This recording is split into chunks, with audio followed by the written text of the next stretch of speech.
Welcome to my channel, beloveds. Please hit like, share, and subscribe. Man who shot wife at North Dade pool was questioned in his ex's 2014 disappearance. The man who police say shot his wife to death in front of her daughter, other children, and parents at a Jewish community center pool in northeast Miami had attacked and stabbed her a day earlier, but managed to elude arrest. Carl Monty Watts Jr., 45, also has a long and troubling criminal history. He had been questioned in the mysterious 2014 disappearance of a previous girlfriend and mother of his child, a Fort Lauderdale woman who has never been found. On Monday, Miami police supplied new details leading to the shocking shooting at the Michael Ann Russell Jewish Community Center on Sunday afternoon. They said Watts had stabbed Shondell Harris early Saturday morning, then tried applying crude first aid before driving the woman to her mother's home. Harris's mother then convinced her daughter to call police around 3 p.m., but when officers got to the home, Watts had already fled. A team from the city's domestic violence unit was still searching for Watts when less than 24 hours later, he gunned Harris down at the community pool. Unfortunately, said Miami Assistant Chief of Police Armando Aguilar Jr., he found her before we found him. Harris was with her daughter at swim lessons at the center when Watts approached around 2 p.m. According to an arrest report from Miami-Dade County Police, he began offering the victim money to drop the charges against him. She refused and asked him to leave. Watts then took out a firearm and began shooting the 30-year-old woman. When she collapsed, Watts stood over the victim and continued to shoot her until he ran out of live cartridges, the report said. Private security guards soon captured Watts. Police said a gun was found in an open field adjacent to the JCC at 18900 Northeast 25th Avenue. Lee Hanna, a friend of Harris who graduated from Miami Northwestern High School with her in 2010, said she had a brief conversation with Harris about Watts not long ago. Hanna said Harris told her they were having problems but wouldn't elaborate. Hanna said her friend was preparing for the couple's upcoming one-year anniversary party, which was going to take place at a banquet hall.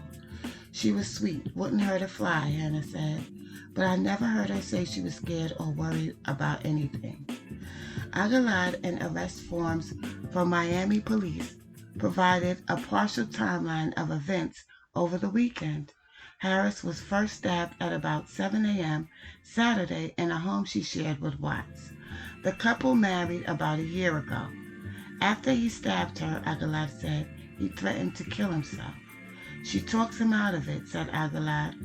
He applies a pretty crude first aid to the knife wounds, then they run a few errands. He said Miami police were notified of the stabbing by the call from her mother's home at about 3 p.m. An officer responded and called in a detective and crime scene technicians who photographed Harris's injuries. The exact timing of those steps wasn't immediately clear. The stabbing injuries to Harris were serious enough for her to visit the hospital, but not serious enough for her to be admitted, Aguilar said. It wasn't immediately clear how long she spent at the hospital. Aguilar said the department's domestic violence apprehension team began searching for Watts Sunday morning, starting with the couple's home. He wasn't there. It also wasn't immediately clear if police had put out a BOLO or be on the lookout order between the time they first visited Harris at her mother's home Saturday and when the domestic violence apprehension team went searching for Watts the next morning. Watts is jailed on charges of second-degree murder and possession of a firearm by a convicted felon. He has a history of convictions that include fraud and grand theft.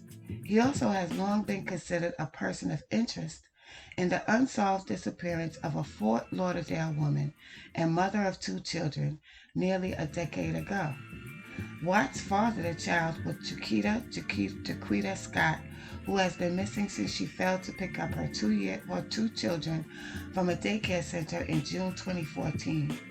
She was last seen leaving her job at U-Haul in Miami Gardens and heading to Liberty City to meet up with Watts.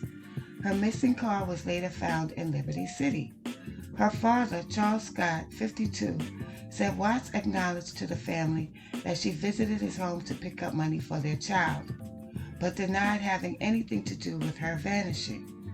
Charles Scott said Watts has long been a suspect in his daughter's vanishing, and he was sickened when he saw the news of his arrest Sunday. It's unfortunate. I'm sorry for the family of Miss Harris. They're going through what we went through, Charles Scott told the Herald on Monday, adding that he believes Watts knows where his daughter may be buried. Watts turned himself into police several weeks after Scott's disappearance, but to face charges of violating the conditions of his supervised release stemming from a federal weapons conviction. Watts pleaded guilty and was sentenced to 11 months in prison. WTVJ Channel 6 reported at the time that Scott's supervisor said their relationship was so tumultuous he had to file a restraining order against Watts just to keep him away from where she worked. A month before Scott disappeared, Watts also had been arrested and charged with battery and false imprisonment for attempting to force a teenage girl at a bus stop into his car. That charge was later dropped. Aguilar said, Miami police are aware of his connection to the missing woman and will discuss that investigation with Fort Lauderdale police. She was married to him for 1 year. I'm not sure how long she had known him, but this man had a terrible past when it came down to relationships with women, and even tried to kidnap a minor. Listen, ladies. You guys better start doing background checks, and men as well, because this is my third story, but every time I go and look at my feed on any of my social media, there's at least 2 or 3 or 4 more murders that's happening in the same vein as these stories I'm giving you. So